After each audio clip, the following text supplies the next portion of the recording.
तो ये सीधी तस्वीरें इस वक्त आप देख रहे हैं प्रधानमंत्री नरेंद्र मोदी के रोड शो की। अहमदाबाद में पीएम मोदी का ये रोड शो 54 किलोमीटर लंबा ये रोड शो है जो 14 विधानसभा सीटों से होकर गुजर रहा है। इस वक्त ये एम्बुलेंस देखिए, प्रधानमंत्री के रोड शो में ये एम्बुलेंस को पहले इनके काफिले को साइड करवा करके प्रधानमंत्री ने अपनी गाड़ी को साइड करवाया और एम्बुलेंस को जाने के लिए रास्ता दिया गया। ये जो बॉडीगार्ड्स हैं, जो सिक्योरिटी गार्ड्स हैं प्रधानमंत्री के, देखिए ये शक्ति प्रदर्शन के बीच में ये एक तस्वीर इस तरीके से सामने निकल करके आई है क्योंकि ये वीवीआईपी रूट होता है और इस रूट पे किसी को भी जाने की इजाजत नहीं होती है। प्रधानमंत्री का काफिला यहाँ से गुजर रहा है, कोई और गाड़ी यहाँ से नहीं जा सकती है, लोगों को यहाँ से जाने नहीं दिया जाता है और काफी वक्त पहले ही इस सारे रूट को बंद कर दिया जाता है सुरक्षा कारणों की वजह से। लेकिन एम्बुलेंस को यहाँ से देखिए रास्ता दिया गया और इसी रूट से होते हुए जो एम्बुलेंस है वो निकली है। ये तस्वीरें, ये सिर्फ एक छोटे से बेडरूम से मशरूम की खेती करके महीने का 50,000 कमा रही हैं। मशरूम खेती सीखनी है तो फ्रीडम ऐप को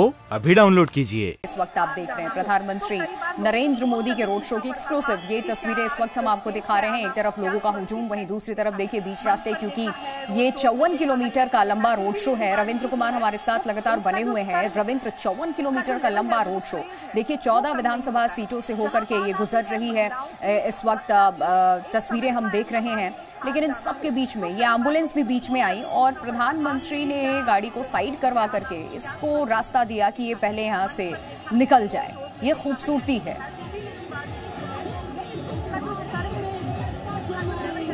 बिल्कुल, आप देखिए कि हिमाचल प्रदेश में भी कुछ इसी तरह का नज़ारा देखने को मिला था जब चुनाव प्रचार करके प्रधानमंत्री नरेंद्र मोदी हेलीपैड जा रहे थे, तो उसके बीच में ही उनके कारवा के पहले उन्होंने अपनी गाड़ी रोका और फिर एम्बुलेंस को जाने दिया था। इसी तरह से कहीं ना कहीं हर बार अगर किसी तरह होता है तो एम्बुलेंस को ही प्राथमिकता देते हैं, अपने सुरक्षा प्रोटोकॉल को मद्देनजर थोड़े से एम्बुलेंस को ज़्यादा देते हैं। लेकिन कहीं ना कहीं ये जो नज़ारा आपको दिखाई है ये दिखाता भी कि प्रधानमंत्री भले ही सर्वोच्च पद पर है, लेकिन जो सेवा भाव है, जो जानते हैं कि किस तरह से लोग सेवा करते हैं, उसको ज़रूर तवज्जो दिया जाए। और जाहिर सी बात है, जहाँ पर सुरक्षा प्रोटोकॉल है यहाँ पर एक साइकिल वाले बीच में आगे एसपी जी लोग को परेशानी हो रही, सुरक्षा अधिकारियों को परेशानी हो रही है।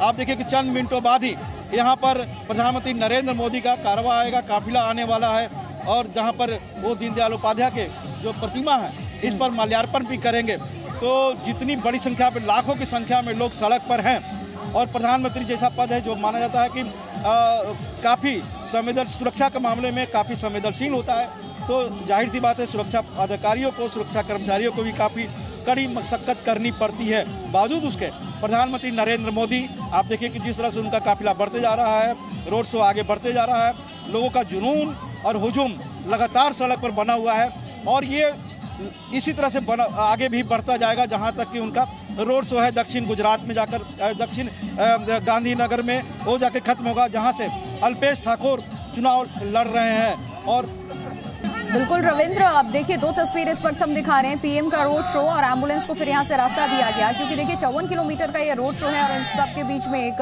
मरीज को ये एम्बुलेंस ले जाती हुई नजर आई जिसको रोक करके काफिले को प्रधानमंत्री के इसको रास्ता दिया गया, निकाला गया। देखिए एसपी जी की तरफ से यहाँ पर पहले इसको निकाल दिया गया सीधे क्योंकि इसमें मरीज है और ये प्राथमिकता है। और ये भी बता दें कि प्रधानमंत्री जब केंद्र में आए, केंद्र की राजनीति का हिस्सा बने, उसके बाद जब प्रधानमंत्री ये बने तो वीआईपी कल्चर को इन्होंने खत्म किया, वो लाल बत्ती सिस्टम को खत्म किया है रविंद्र। और ये तस्वीरें इस वक्त हमें देखने को मिल रही हैं कि प्रधानमंत्री खुद ही क्यों ना हो लोगों के बीच में, अगर एम्बुलेंस है, कोई ऐसी चीज है, प्राथमिकता वो है, प्रधानमंत्री नहीं।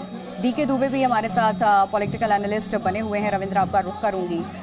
डीके दुबे जी, ये तस्वीरें जो हमें देखने को मिलती है, प्रधानमंत्री नरेंद्र मोदी खुद ही क्यों ना हो, लेकिन बात जब जनहित की होती है तो सबसे सर्वोपरि प्रधानमंत्री नरेंद्र मोदी जनता को सामने रखते हैं। और जिस वीआईपी कल्चर को लेकर के, हालांकि रविंद्र से जो मैं सवाल कर रही थी सर आपने भी सुना होगा, मैं चाहूंगी इस पे अपना रिएक्शन दीजिए आप, क्योंकि एक बहुत स्ट्रॉन्ग मैसेज जाता है जनता के बीच में। देखिए, प्रधानमंत्री होने के अलावा एक व्यक्ति का व्यक्तित्व होता है और वो व्यक्तित्व की खास बात संवेदना होनी चाहिए। होता क्या है, सामान्यतः जब कोई व्यक्ति उच्च पदों पर जाता है तो उसकी संवेदना मरने लगती है, लेकिन प्रधानमंत्री की खास बात यह है कि वो पिछले 20 वर्ष से गुजरात की राजनीति से सीधा नेतृत्व कर रहे हैं। मतलब 20 वर्ष उनके अभी भी पूरे हुए हैं कुछ समय पहले ही। 20 वर्षों से इस प्रकार का नेतृत्व करने के बावजूद उनकी संवेदनाओं में किसी भी प्रकार का कोई कमी नहीं आई। तो ये संवेदना ही है जो जनता से कनेक्ट करती है, ये संवेदना ही है, क्योंकि 130 करोड़ लोगों के उसमें बूढ़े, बच्चे, जवान, बीमार सभी शामिल हैं। तो ये जो एम्बुलेंस में 4 लोग होंगे, उनका एक परिवार होगा, उस परिवार के साथ भी तो संवेदना प्रधानमंत्री की होनी ही चाहिए। प्रधानमंत्री हम में से हैं, हमसे बाहर नहीं है। इसी को हम लोकतंत्र कहते हैं कि हमारी सरकार, हमारे द्वारा सरकार, हमारे लिए सरकार। तो जब सरकार मेरे लिए है, मैं इंडिविजुअल, तो फिर मेरे इंडिविजुअल के हित अहितों का ध्यान कौन रखेगा? हमारा वो नेतृत्व ध्यान रखेगा, और नेतृत्व ध्यान तभी रख पाएगा जब उसकी संवेदनाएं जीवित रहेंगी। उसके ऊपर जो नौकरशाही है, उसके ऊपर जो कॉर्पोरेट कल्चर है, वो हावी ना होने पाए, जो लाल बत्ती कल्चर है वो हावी ना होने पाए। अगर ऐसा कर पाते हैं तो ऐसा लीडर चिरजीवन अनंत समय तक याद किया जाता है। तो मुझे लगता है कि हमारे प्रधानमंत्री जी इस प्रोटोकॉल के बीच में, जबकि हम सब जानते हैं कि सबसे स्ट्रांग प्रोटोकॉल अगर किसी का देश में होता है तो वो प्रधानमंत्री का होता है। और प्रधानमंत्री, हमारे प्रधानमंत्री के ऊपर तो तमाम तरह के खतरे भी रहते हैं। आपको याद होगा 2014 के चुनाव में जब वो पटना में जन रैली कर रहे थे और बॉम्ब फूट रहे थे, और वहां पर कितने लोग पकड़े गए थे, और उसके बावजूद प्रधानमंत्री इस प्रकार की सभाओं में लगातार जाते हैं और ये अनुमति देते हैं। ये आप, ऐसा नहीं है कि ये उस समय एम्बुलेंस आ गई होगी और प्रधानमंत्री जी से पूछ लिया गया होगा तो उन्होंने कहा होगा निकलने दो।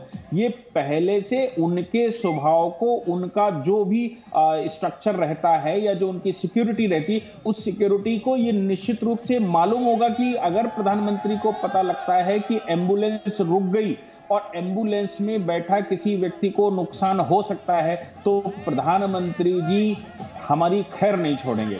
इसलिए उस पूरी टीम को प्रधानमंत्री जी के या व्यक्ति के व्यक्तित्व के बारे में और उनकी संवेदना के बारे में जानकारी होती है, और ये संवेदना ही टीम बनाती है, ये संवेदना ही नेतृत्व के लिए एलिजिबिलिटी बनाती है। वो मुझे लगता है कि हमारे प्रधानमंत्री जी के अंदर सब कुछ विराजमान है। ठीक है डीके जी, मैं आपका रुख करूंगी। रविंद्र हमारे साथ बने। प्रधानमंत्री नरेंद्र मोदी का जो काफिला है वहां अब किसी भी वक्त पहुंचता होगा। रविंद्र, कितना वक्त और, क्योंकि लोग वहां पर भी इंतजार में खड़े हैं कि कब प्रधानमंत्री नरेंद्र मोदी वहां पहुंचेंगे।